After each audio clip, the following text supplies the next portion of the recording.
Job chapter 42, verse 2. I know that you can do all things, and that no purpose of yours can be thwarted. These are Job's words after going through 41 chapters of suffering. Job has become the poster child for suffering, and it's a book that points out many very practical and useful insights on suffering. But chapter 42 begins with Job's words acknowledging God's sovereignty. He says, I know that you can do all things. Now, every story needs a happily ever after ending, and this is the beginning of Job's happily ever after. Him recognizing God's sovereignty. That is, God can do anything that He chooses to do.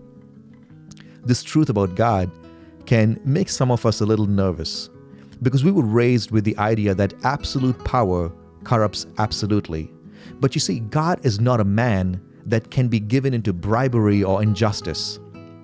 All that He does is right and true. If you're struggling with a rough road that you're on, and you're having a hard time trusting God's sovereignty, can I please encourage you that God is still good, and He is still able to save and to turn things around. He did it before for Job, and He will do it again. Your beginning does not have to determine your end. It can be better, more than what you ask for or can imagine. As we see the last chapter of Job, we see that he went through intense suffering, but God justified him in his suffering, restored him all his losses, and then redeemed him to leave a legacy of peace, aroma, and beauty.